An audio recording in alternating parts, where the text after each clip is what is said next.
across the world. We have 5 amazing co-creators here. Let's welcome, please, Abilisha, Kuhan, Jack, and Alex, with Nick Virginis today being our host. You might know Nick as the director of systemic change to the Wicked Lab team, but you might also know him from his continuous involvement with us here at Catalyst 2030 and also the Systems Learning Working Group. Nick has over 20 years of experience in leadership, inclusion, entrepreneurship in complex environments, and a proven track record of building and facilitating unique cross-sector partnerships, collaborations, and innovations. He is a people-focused, talented collaborator and facilitator with extensive networks across social enterprise, government, the arts, and community sectors. And I'm more than happy to now give the space to him to introduce all the other co-creators. Nick, go ahead, please. Thank you, Mariam. Thank you for that introduction, which was not expected. Look, I'm thrilled to be part of Catalyst 2030 since it, shortly after it started, particularly in the Australasia region. It's a real catalytic movement focusing on the Sustainable Development Goals is a great way to flesh out wicked problems and flesh out the complex challenges we have. And Catalyst 2030 creates a unique space for people who have that same commitment to bring, diversity of skills and experiences and perspectives to find some solutions. And today should be one of those conversations that hopefully invites you to learn more about systems change and think more deeply about what it involves and how you might bring it more into your own world. So I am hosting the space for today, although I don't have much background on each of our wonderful panelists, but I've briefly met them before today. So I'm going to ask them to introduce themselves to begin with, and then we'll have an open discussion about the challenges of systems change. And please, if you've got questions that you'd like to ask the panelists, use the chat section. And we'll get to those questions later on. But perhaps just to begin, I'll ask Dr. Abilisha Panwa to introduce herself and tell us about what perspective she brings to systems change in this conversation today. You're on mute, sorry. Sorry, hello everyone, welcome on board.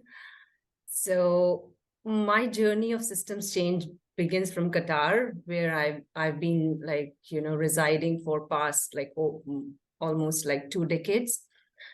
And I've been working with the public schools in Qatar. And more than that, I have also worked with international curricula, pedagogy, and have, tried different kind of pedagogies, assessment systems. So on the whole, I have explored multiple education systems in Qatar, because over there we have Indian curriculum, international curriculum, and the public schools.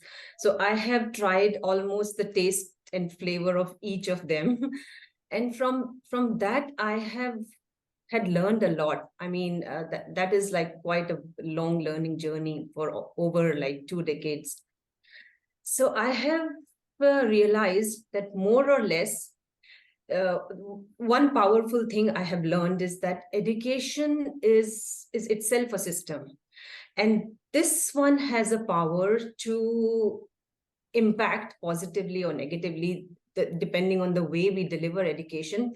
It impacts all the systems around it, be it social, economical, political, or ecological system. Education is at the center of this. So this is something I have realized, and this makes my work even more, impactful, that the system I'm dealing with has the capacity to affect the other systems. So we need to take it very seriously, the way we educate our children. This is the first thing. And over the period of time, I have realized that the way we are giving education, or delivering or implementing the education system into our schools, is somewhat kind of traditional. We have changed but we have not changed to the point where we can say, yes, it is somewhat giving a positive signal, or it's giving a positive drive or push to the other systems. So what is happening? I mean, I take you to my classroom almost like a decade back. Being a traditional teacher, I have been always, teaching my subjects. Like, I was a chemistry teacher for so many years. So I used to teach the subject very well. I used to go in deep, and my students were taking it really, I mean, in a very straightforward direction. I mean, they were understanding chemistry from me, but they were not being able to use or apply the concepts what I was giving in the classroom into anything around them. So they were taking the knowledge from me, but they were not equipped to use that knowledge for real world problem solving. So I had been a traditional teacher for many years, but then I had realized, from the way the world was changing, and from the way the students needed new skills and the attitudes and the competencies, and I have learned, I mean, this is not the way I should be teaching my subject. And then I became into my, I've been into my way of learning, and a lot of, the STEM certification, and a lot of learnings I have taken for the past decade.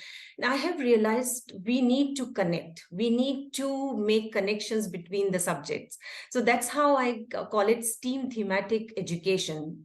Without making connections between the subjects, students will not be able to visualize the big picture. And when they cannot visualize the big picture, they will not be able to transfer this learning from their classroom to the real world to be able to solve the real world problems.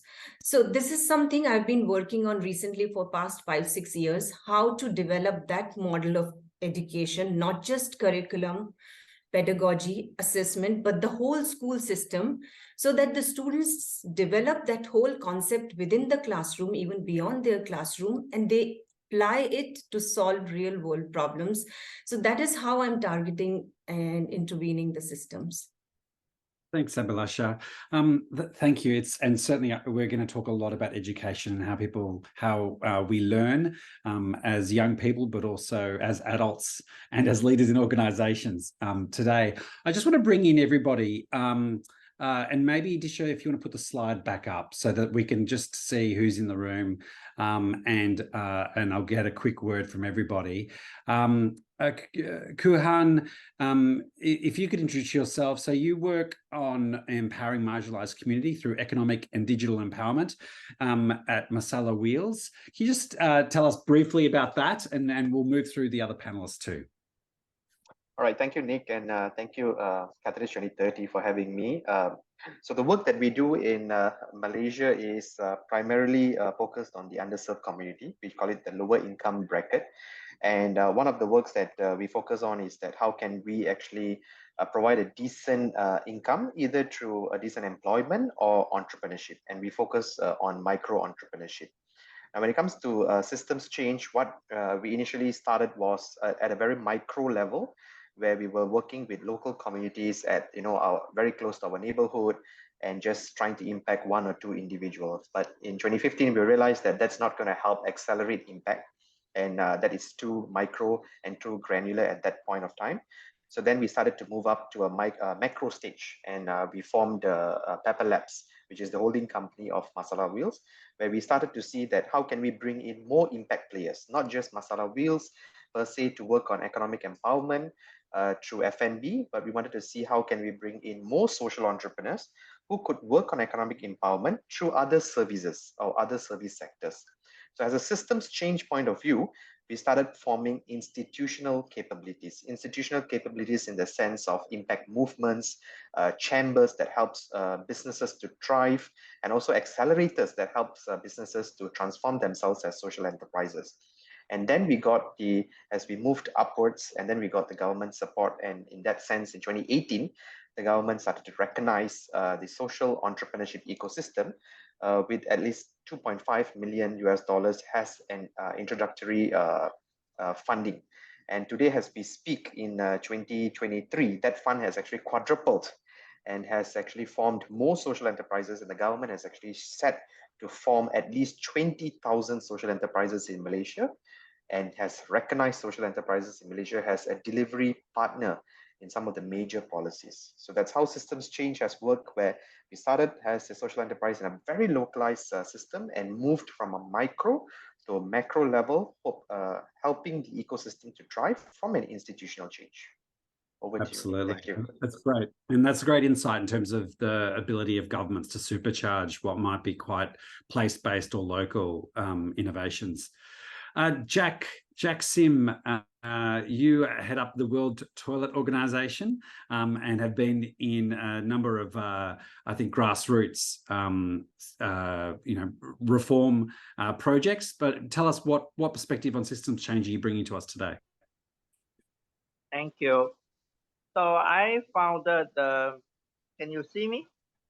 I Yes. founded the World Toilet Organization 23 years ago because they call it a water agenda, and they didn't want to say words like shit, poo, pee, toilet, and they go to the toilet 6 to 8 times a day, but they cannot say it, and therefore around 40% of the world don't have a toilet, and they kept quiet, and they call it a water agenda, and then they went on to talk about water, which is drinking water and farming water and other water.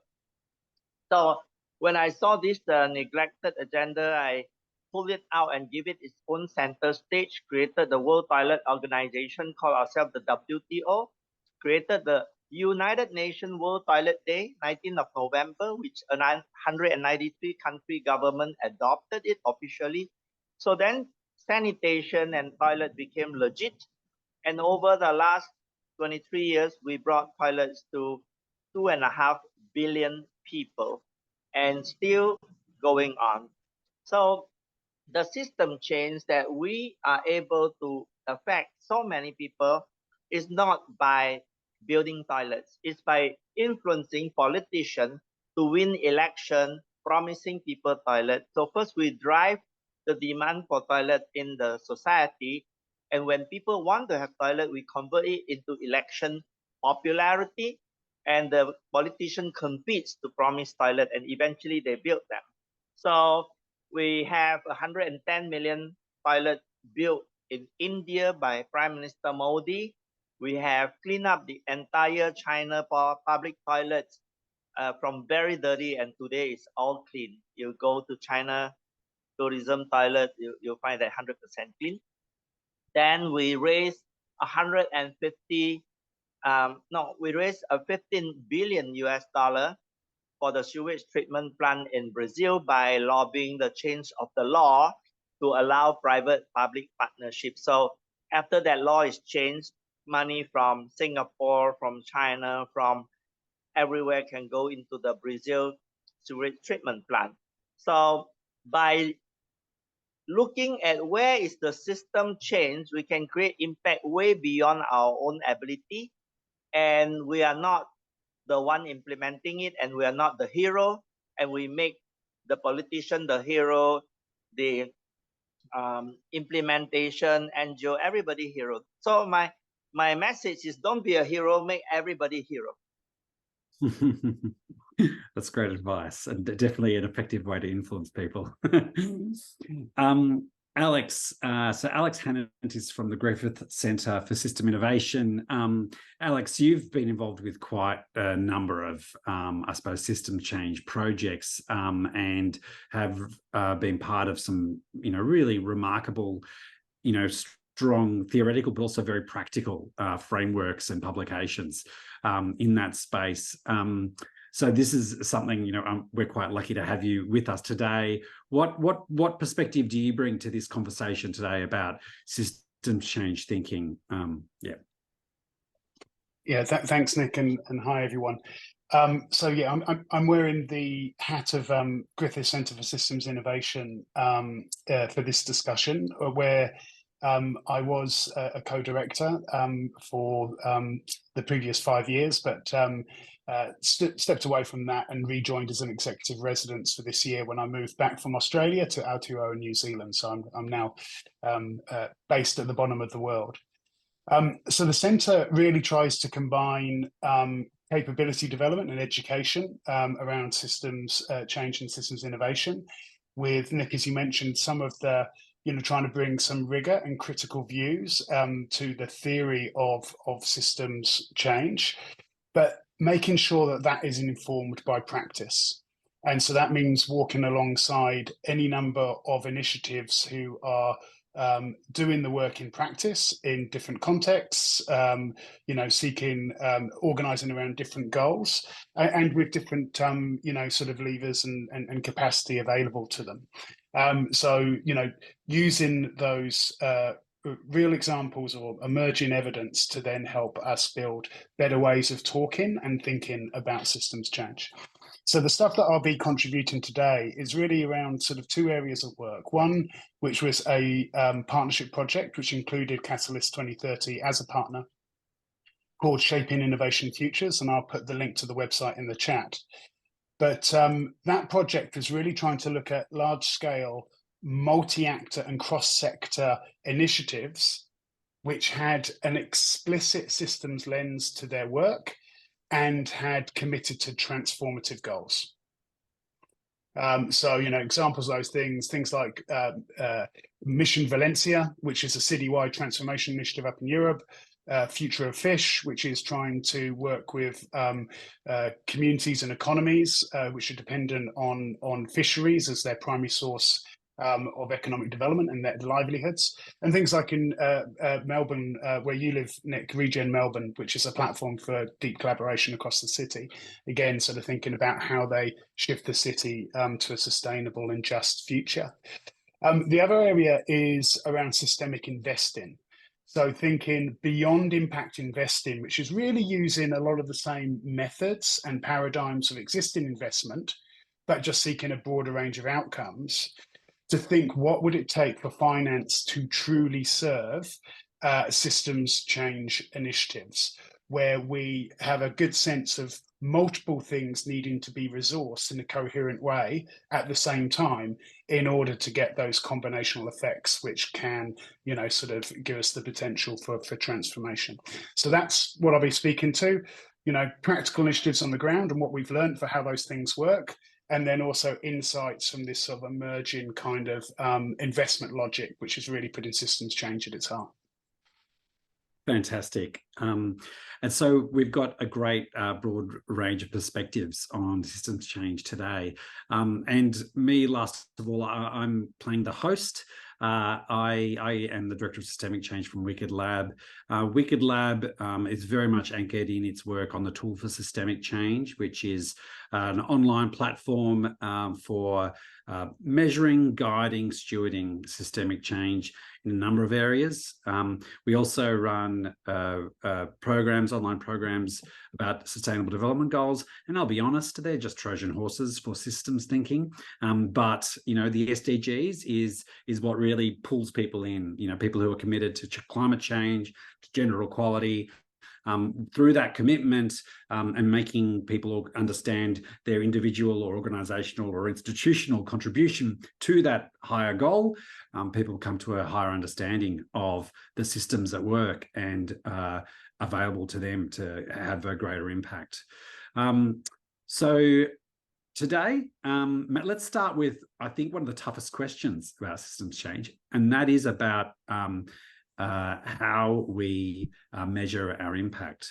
One of the things I find as one of the greatest barriers to even engaging in conversations around systems change is people feeling the investment is worthy, that it's worth their time or their money or their energy to really step into a space which might be outside their swim lane or, off their trajectory. And so bringing people into understanding that, it is an area of deep impact, of lasting change, and so therefore worthy. But how do we measure that? How do we bring people to have credibility, I suppose, around those kinds of systems change efforts? And Abhilasha, I might start with you on that question, because any change to education requires a mandate to take that step. And so how do you address that challenge of measuring impact for systems change? Yeah, a very good question. And this is something we need to keep thinking of when we develop a model or when we bring some change to any kind of system. We need to see how well will it impact and how to measure it. Yes, indeed. So we keep thinking for the past 10 years, I think our governments in Qatar have been thinking about different models, and they have collaborated with Singapore, United Kingdom, and different publications and companies to develop curriculum and pedagogies for them. And from the case studies and the research and the surveys, we have understood that any kind of education system will fail if we don't deliver the curriculum in the right way. So the curriculum is there, but how the teachers implement it, there are three aspects of curriculum: the design and the implementation and the assessment. So the design it's very powerful, but ultimately how the teachers deliver that curriculum. For example, when I talk about a primary school, so we have all the subjects like general science and social studies, and everything is there. I mean, the curriculum is right there. And of course, there needs to be some kind of change in that curriculum as well. But initially, we started to deal with the approaches at micro level. Like when I was a teacher, I was in the secondary school, but I have heard the teachers in the primary school dealing with some approaches that they were doing some interdisciplinary kind of teaching. So they have the curriculum, which they cannot change a lot, but what they can do that they can map their own way of teaching. So they can have their own collaborations within the school. And then when they teach with that collaborative approach, so when we teach that from that approach, we don't call it like just a subject taught in silos, we call it like thematic kind of teaching. So we have a theme. So for example, if I talk about Qatar is like it's kind of a peninsula, and or when we talk about any place which is surrounded by oceans. So we need to teach our kids to be aware of their surroundings, to be aware of the problems that is there and that's going to come in future. So when they know the local issues and we teach those topics or the context through themes, we embed subjects into those themes. So I'm not going to be a teacher who goes to my classroom and I teach a subject as a subject. I take a theme with me. So when I take a theme, for example, deserts, this is about Qatar. So when I take that theme with me, I embed the concepts or the learnings from all the subjects, and I build a big concept for the students. They develop an understanding about the problem related to the deserts, issues, how will they use this, the understandings from different subjects or the disciplines to be able to have a big picture idea, and how this big picture idea is going to help them to deal with the problems what their local communities are facing. So this is a very, very impactful model in education that we teach as themes. This is called thematic teaching. And when we have worked on this model particularly, not with the state of Qatar, it's my personal interest to work with the STEAM thematic curriculum. We have covered not just the aspects of curriculum, pedagogy, and assessments, as I had told you before, and I can talk more about this. We have taken it as a whole institution approach. So how do we embed different subjects into the curriculum, and how do we embed SDGs into the curriculum so that the students develop a holistic concept of that particular theme and they utilize it for the problem solving. This is very impactful, I have seen. I have figured out. And when the teachers work with those themes, they themselves find the teaching meaningful, holistic, and very engaging, and a lot of aspects of pedagogy is covered with this kind of teaching approach. Thanks, Abhilasha. Alex, you've done quite a bit of work on impact measurement for systemic change. How do you how do you respond to, let's say, initial resistance, or those who perhaps don't see it as up to scratch in terms of governance standards and accountability? I think the whole area of measurement around systems change is really problematic. And I think it's an area that probably needs to be really blown up and thought through again. And somewhat ironically, Nick, you're probably best placed to answer this with the work that you're doing at Wicked Lab, which I think has taken a really enlightened approach to try and sort of find signals within a systems change context, which give an indication whether things might be moving towards a goal. So it's unfortunate you're not answering this while I'm asking, but there's one of the problems is I think there's a lot of myth around impact measurement nowadays, and there's a sense of we have to demonstrate the value of outcomes. Now that's fair enough if we're doing specific targeted interventions where we can have a degree of confidence around causality. In systems change, we're not just trying to seek about one specific outcome. We're trying to understand whether a whole combination of social, economic, political, cultural factors are shifting to a new equilibrium. So that kind of is just a fundamentally different challenge to think about the nature of change. So when I was just mentioned before briefly about the investment piece, like when we are talking about systemic investment, we're trying to build portfolios of things that have relationships to each other, and how the individual success of activities and assets then contribute to the success of others. So it makes little sense just to look at things in the singular when we're trying to understand what are the relational dynamics between these multiple agents. I'd say just one more point around what's also problematic. When we looked at any number of systems initiatives, what we appreciated right from the beginning is before they get anywhere near to creating outcomes, there's just a huge amount of readiness, connection, alignment, sense making, relationship building, goal setting that has to happen. And that can take years. And how do you basically figure out whether you're on track about creating the conditions for systems change, way before you actually speak to end outcomes? And one of the problems that we had in terms of funding systems change is that a lot of funders' headsets or mindsets are, we only put money into things where we can see direct outcomes, clear activities and direct outcomes. And they're less inclined to fund systems change when it seems to be going a lot of money and investment into basically a system self-organizing.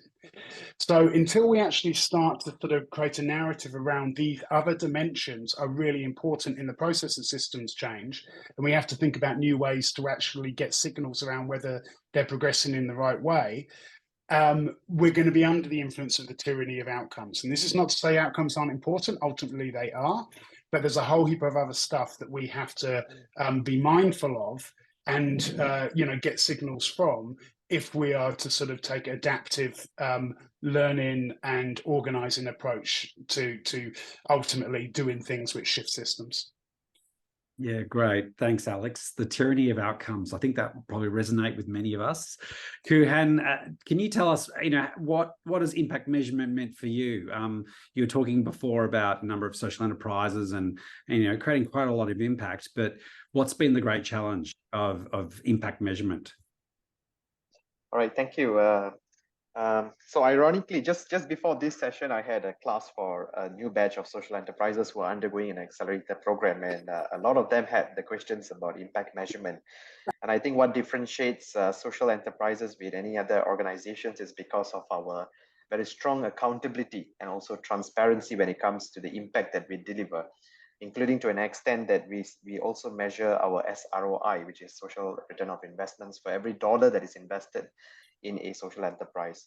But I think one of the greatest struggles for us, at least in Malaysia, is what kind of impact do we actually share? Because most of them look at a very macro level. So for example, a very quantifiable figure that's a quick catch. the number of people that you have probably onboarded, number of employees that you have actually provided jobs. So it's a very macro level, and that is actually not a very deep impact when we look at it. And in these days, I think organizations across, at least corporates, are looking into adopting ESGs. And they are figuring out how do they move around or move the puzzles around ESGs when we have social enterprises actually internalizing ESGs as part of their business model for the last few years, right? So whenever a corporate comes to us, we always say that one of the best ways is to adopt a social enterprise. Not only you have an institutional exchange, you also would be able to internalize the learning that they have undergone. So one of the greatest struggle for us is how do we deep dive those impact? How do we look at the impact in much more deeper depths, not only on quantifiable figures, but also those that are non-quantifiable.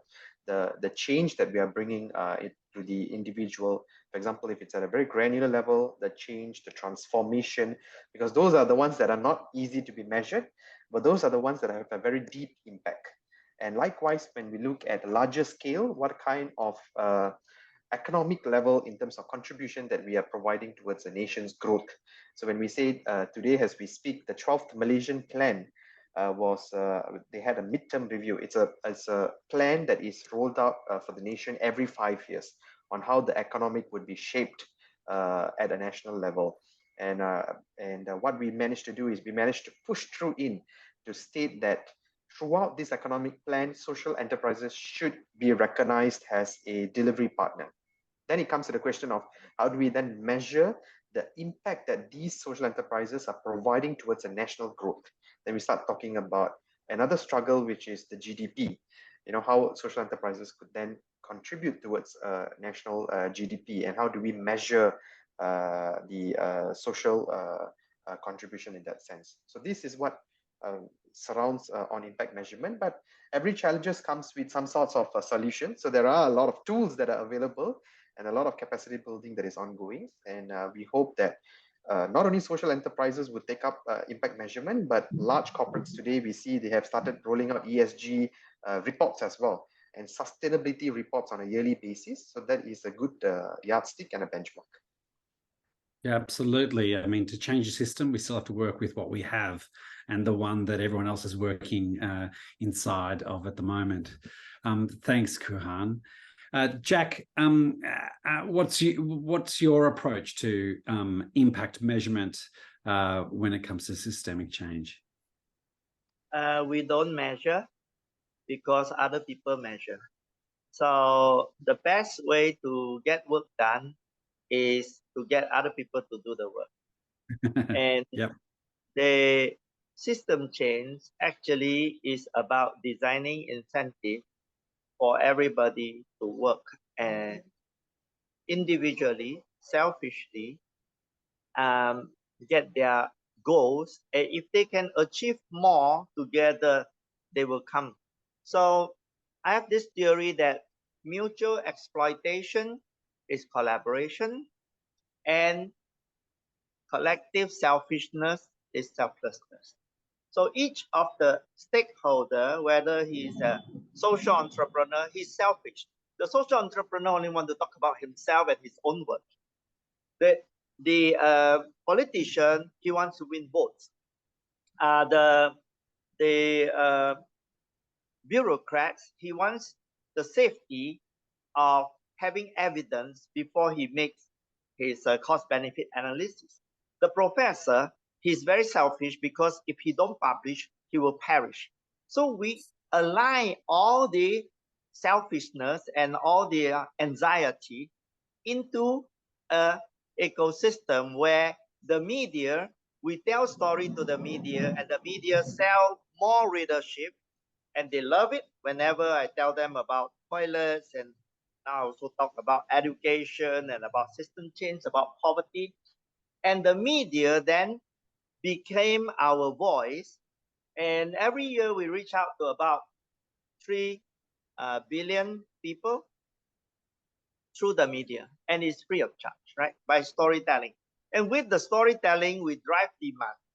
The demand convert into votes. The politician gets power and popularity, and the bureaucrats listen to the politician, but justify it with the academia publication, and then do their cost benefit analysis, which obviously shows that doing good is better than doing nothing.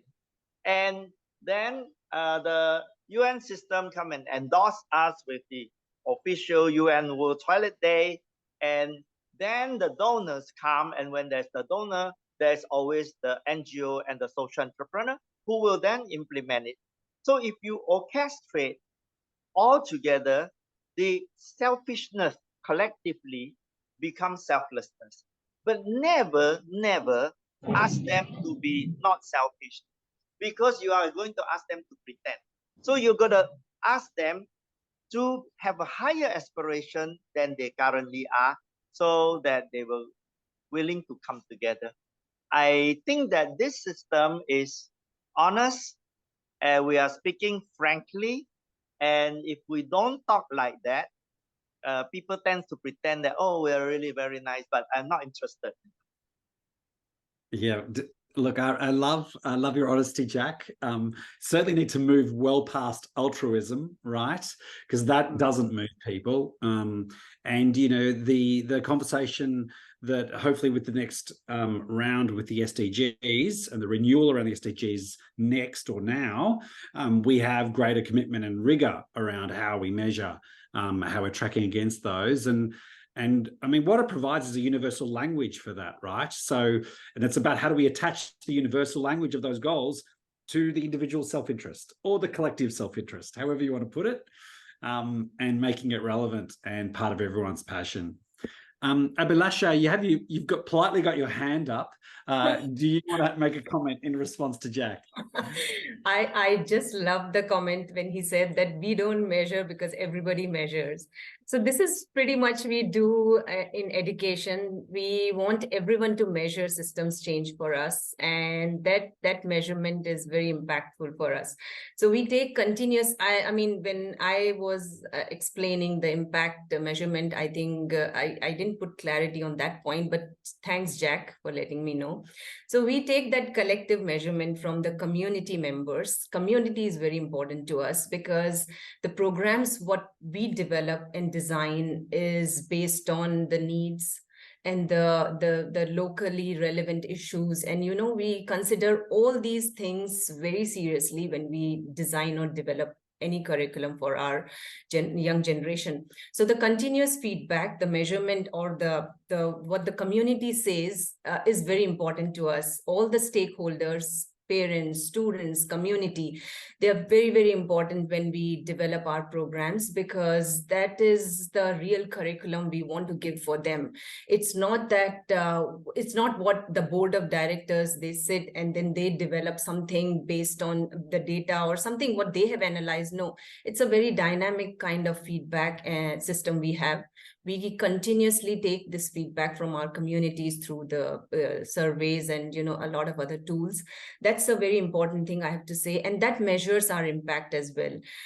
The other thing I want to, address, and thanks, to give me more time to talk about this, that we have to also monitor and observe how well our students from the lower level, and when they go to the high school, how well they have developed the skills and the attitude and the competencies to partner with the local and the global communities. That's very important, and that measures our impact, because we carefully observe and we give them a platform to partner very well with the local communities through the, you know, the awareness campaigns, the service learning projects we have. They do a lot of research projects, case studies, and not just with the local communities, they go beyond that and they partner very well with the global communities.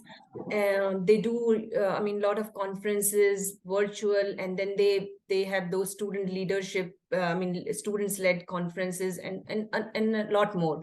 So we provide them a platform to do all this. And when they participate and they partner with these communities, we can observe or we can see the impact. So this is very important for us in education. Thanks, Abhilasha. And Jack, you've got your hand raised. Yeah.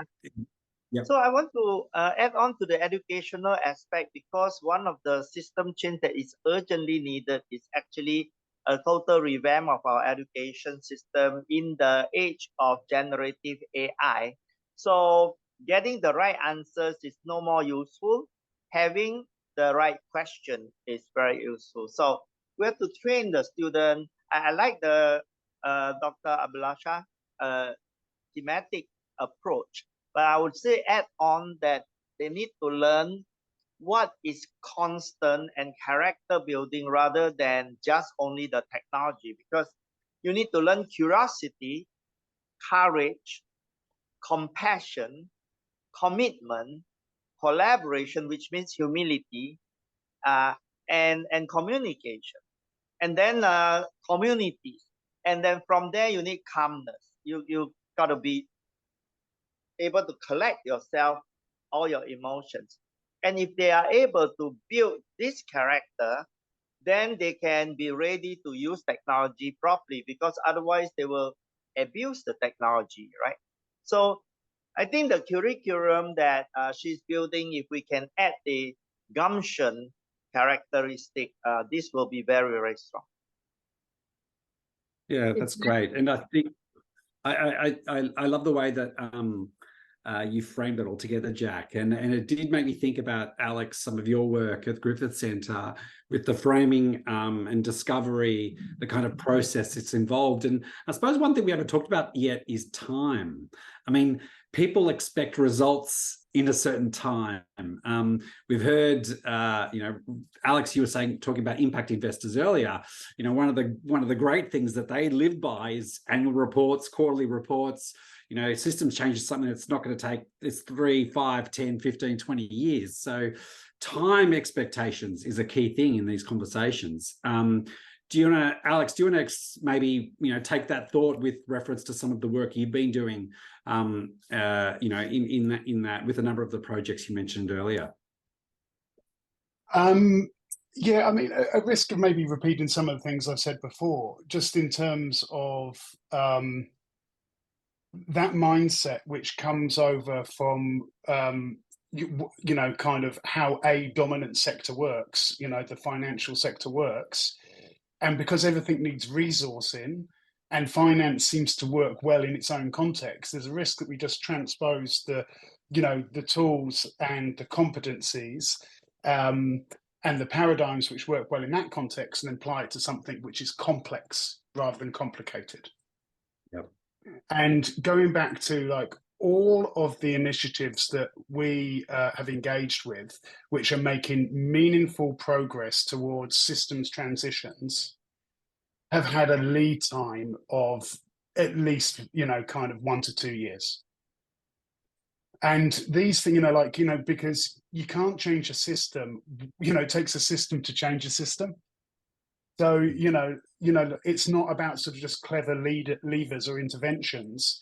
It's about kind of weaving any number of relationships between multiple sectors and reaching some degree of directionality about where, kind of that group of stakeholders wants to, shift things towards. And that is just a massive convening and sense-making process. And yeah, this is the absolute problem. Like when we're starting to build a new financial system for impact, but it's behaving like the old financial system for profit, then I think, there needs to be a massive correction there, especially if we're going to develop the resourcing to do systems change properly. And we need more money going into creating the preconditions for systems change than just looking for specific solutions or targeting, the allocation of capital to give specific returns and specific outcomes. So we need, the whole kind of conversation around we need, $6 trillion to, realize the SDGs. I think that's now evaluated to be 11 trillion. Who knows where people get these figures from? It's not just the amount of capital, it's the way that we allocate capital and understanding of the things that we're actually trying to be in service to. And yeah, enabling, self-organization of systems, long, difficult process. And and we need more sort of public and philanthropic sector institutions realizing that there has to be significant sort of investment and then a time lag before they're going to start realizing the results that they want to see. I'll just go back to one thing. I don't want this whole conversation to be trapped in impact measurement, but I think about our own individual lives. Our own individual lives are complex. The way that we navigate each day is informed by multiple bits of data and information that we, have the capability to sort of process and kind of, synthesize and then act on really quickly. Why would it, when we're trying to do complex interventions, it be any different from that? And sometimes, again, the tyranny of outcomes, these simple metrics, which, are quite good at giving us indicators whether things are going in the right way. But in terms of adaptive learning, I know that was another conversation that we wanted to have here around the degree that when we're working with complexity, we are constantly in these loops of kind of probing, interpreting, and then, adapting our approach. That is a far more nuanced process. So I think we need to sort of have more trust in our instincts if we understand that instincts are actually a really sophisticated computation process that we've developed over millions of years, and not be slave to kind of, more rigid frameworks, which kind of give the illusion of knowability, but actually are just kind of taking, selective views of the world. So I hope that's not, sort of too much or too abstract, but I think the impact measurement piece, great for simple interventions with targeted, kind of outcomes, not appropriate for systems change. Yeah, absolutely. And Kuhan, you talked about earlier in terms of some of your, the multiple stakeholders that are involved in your work. How do you build those, I suppose, feedback loops where you're learning and they're learning about, what change is occurring, or perhaps just slightly change the language, what transition is occurring? Because in my experience, a lot of the conversations here is you got to move away from change management thought, which is about, just complicated linear processes. But transitions, you're fighting institutions, you're fighting sort of compliance frameworks that, are challenging what you're trying to do. So, how do you lean into that and create those kinds of learning loops with some of your stakeholders who aren't as involved as you are? All right. Thank you, Nick. So I think one thing that we focus a lot is on a trust-based relationship rather than a transactional-based relationship. So our stakeholders, I remember when I was attending the Skoll Foundation, and at one of the forums, they asked actually, when will it be a time where we get to choose who we want to work with? Where the social entrepreneurs gets to choose rather than the foundations or the funders would actually choose who they want to work with. When can we reverse that kind of methodology, right? Or that kind of mindset? And I think that's where it comes in, shifting from a transactional based relationship where people impose to you on, how it should be, a very linear thought process, a very governed thought process, from that to a trust-based relationship where they give you that space to innovate, where they give you that space to actually do conduct your systems change, because not everyone is interested in systems change at that point of time, because for them it's about KPI, and I know this is what I have got the funds for, or this is what I want to achieve, and let's just stop there. It's not about let's use that and maybe conduct a specific research, conduct a specific advocacy, or let's go and change policies so that more people can be impacted. For them, that's like that's a lot of huge task there. Just leave it for someone else to do it. Let's not get and dabble into it, right? So for us has been, how can we create those kind of trust relationship? And I think in Malaysia, at least, there was 3 phases of this. The first one was the first few years from 2015, at least, there was a lot of awareness. So a lot of awareness, engaging stakeholders, explaining to them that, how transactions can not only just be once off, but it can be something which is more sustainable. It's not just linear, it has to be agile, where people don't work one way down, but it's going to be a 2-way conversation. Let's bring in public partners, let's bring in private partners. And you see, if today, as we speak, there has been a lot of P partnerships, public, private, and philanthropy. And we just landed on one. We selected which government entity we wanted to work with. We selected which private entity we want to work with. And then we went up, and then there was a philanthropic arm that came on board. So these are the types of new partnerships that we are looking at for a systems change moving forward. And from there, awareness, and then only we went to scalability. So when we have this kind of awareness that is going around, where people start to look into systems change, when people start to, I think my panelists here, moderate, I mean, those panel members have spoken a lot about education. This is an education process. It's not going to be achieved in a day, but it's a long process and it's a very gradual process. So from an awareness stage, then we went into a scaling stage. From a scaling stage where we started to have more social enterprises in the space, more of them started delivering impact and gaining that trust in the ecosystem, gaining that trust in the public sphere, private sphere, philanthropic sphere. Now we are at a sustaining stage. And in the sustained stage, I would say that the relationship is no longer linear. It's very agile, it's very two-way, it's a conversation, and that's how policies, very good policies gets created, and that's how we get to advocate for systems change. Great, thank you. I'm mindful of time, so I think I'm going to just go a quick whip around the panel to ask the question of what advice would you have for social change makers? And this might be faced with some of the challenges we've talked about today.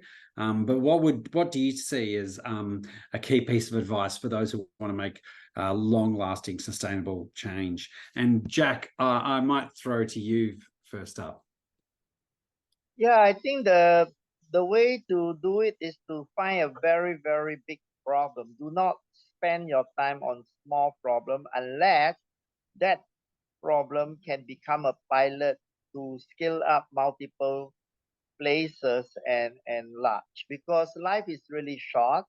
And if we solve problem one by one in a charity buying manner and then console ourselves that we have already done very well, I think it's a waste of your opportunity and your life. So do big problem, because big problem and small problem is roughly the same amount of effort. And once you are able to find a big problem, you also find that there's a big support. If you find a small problem, there's very few support. And find a big problem, you have big support, then you can invite very talented people to join, because they are very excited when something is big. So go big or go home. That's fantastic, Jack. And I might disclose, I've had similar insights recently. And while at Wicked Lab, I'm drawn in lots of different directions: environmental, social, economical, transitions. I've found myself really sinking into gender equality. And that's because when I think about economic inequality, social inequality, nothing is as stark as gender equality. It's like one of the founding things of our economic system. It's how we value care sector. It's how we perceive young people. It's one of the real anchors of inequality in our economic system. There's so much for us still to do in, what is a relatively prosperous country of Australia. That is one thing that I've decided to focus on in my next phase of life. And, I think it's through, focusing on something like gender equality, you then see, well, actually, racial inequality, disability, intersectionality, they all feed off that. So if we can move the dial on just focusing on one thing, it's something that benefits many other systems we need to change. Abhilasha, what's your advice for social change makers out there?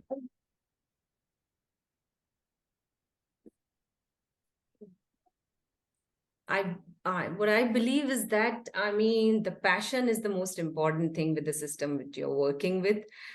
So as an educator, I'm passionate about, solving the problems by transforming education. So passion is the most important thing. And then when you're passionate about solving those problems, then secondly, you need to develop a deep understanding of that system. That's very important, to know the feedback loops and the cause and effect, like how that system's core story is forming. Like, what do you know? How do you know everything about that system? So passion, and then a deep understanding. Then thirdly comes action. That is the most important thing, and it takes quite a long time, I mean, to have action and then measure the impact and then modify your action. So it's like a continuous process again. And then after action, we learn from those action. As I had already said, that we need to keep learning and modifying our actions for the systems change. And then finally you adapt. And then by adapting, because your systems are very adaptive, so you adapt and then you learn more, and your problems keep changing, and based on that you keep changing your actions too. So I think this is how the systems thinkers work, and then they keep on modifying their way of working, and then they keep questioning themselves that how do I change my way of working with the change in the systems. That is pretty much, I have to say. No, that's great. It's a great reminder of how much learning just never ends. Alex, how about you? What's your final thought and advice to social change makers? Yeah, and I'd just say I love, both Jack and Abhilasha's comments. I think there's a lot of wisdom in there. So for me, three things come to mind. The first thing is understanding that sort of change happens in different ways. So I think, there's just a really succinct kind of heuristic around scaling pathways. Thanks to Silicon Valley, we're dominated again by this sort of mental model of scale is always more, which is important in some contexts. But also there is about scaling up, influencing policy and laws and regulation. There's scaling deep, changing values and beliefs. And then there's sort of, other ways of scaling, scree scaling, creating the conditions for scaling to happen horizontally. So so just be aware that I completely agree with Jack, you might as well go for the big stuff, if you're going to sort of wrestle with the small, but understanding that sometimes small things can actually have big effects. And so again, not having a linear relationship between what we do and how change happens. The second one is know what fits for you. Like there are so many different sort of places where you can make a contribution to make things work better, and getting the fit between your capabilities and your value set and the extent of your ambition and where you place yourself is really important. So I think for example, with systems change, I think systems change is a very kind of it involves a lot of sort of structured convening relationships, a lot of punishing and unrewarding work, to be the go-between between many things and making things work incrementally better, So some entrepreneurs may not have the patience for that, so know who you are and where you can make your biggest contribution. And the last one is specifically for those who would seek to lead change. You have to become comfortable in your own power. And that's obviously easier said than done. But generally, if you lead change and you're successful, you will encounter the status quo and it will try and resist you. And so you will confront power, and you can only confront power if you're comfortable in your own shoes. So, that sense of transformation happens as much internally as it does externally. Yeah. But, not everyone has to lead, so, sort of there's a place for everyone. Terrific. And it's a great reminder that we just never know where the tipping points are. Lots of small actions might have enormous impact. Kuhan, what's your advice to social change makers watching? I think I would agree. I think everyone shared some great insights, especially having your passion and also like what Jack said, right? Go big or go home. And so I would say first thing is to celebrate your small wins, because these days we see a lot of social entrepreneurs putting themselves out to deliver really great impact, but unfortunately they're also burning out, and burnout is one big thing that is happening in this impact space as well, because everyone would have a huge vision, but it is a long journey ahead of that huge vision. And I think I can just share with what is happening at COP28 right now, right? Everyone went with large aspirations of how oil and gas companies would react, and then boom. So those kind of demotivations should not burn you out, but instead that small wins is what should be celebrated and should be also used as a collaborative tool among everyone, because together we might be able to make a larger impact, and we can also put a larger voice forward. So that's my my takeaway. Celebrate small wins and let's work together. Terrific. Great. Well, I've really enjoyed today's conversation, and I just, if everyone could join me in thanking our wonderful panel. Thank you. And Disha, will you close this session for the APAC group? Yes, absolutely. Thank you so much, Nick. Thank you so much, Alex, Kuhan, Abhilasha, and Jack for joining in, and literally a heartfelt gratitude. And thank you so much to our attendees as well, who actually took out time across. I can see that the audience is a very different, varied group. So they took out the time to, join in and listen to this conversation. Thank you for that. And as I think we are closing out, definitely some reflections and resonations are going to be running deep with all of us, especially the ones where we don't have to lose out the passion and, just have that faith and to keep going on. I think that's one anecdote I'm definitely going to be taking with myself, that just don't lose that out. So thank you so much for these insights. I'm sure everybody's walking out with reflections and, their learnings as well. And as we close out, we will be launching a short poll. So if people can just take out like a minute to fill that poll out, it's a very short 3-questionnaire poll. That's it, won't take out more than a minute. And then we'll officially close out the space as well, because we'd love to hear what we can do better and how we can create a more learning collaborative space moving forward as well. So we are just going to be holding on all the insights from everybody.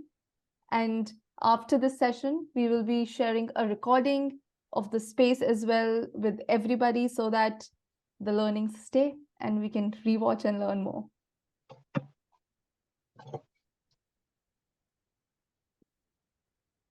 Thanks, Jack. Thanks, Disha. Thanks, everybody. That was a Thank really you, great. everyone. Take care. Thank you. Thank you for joining in. See.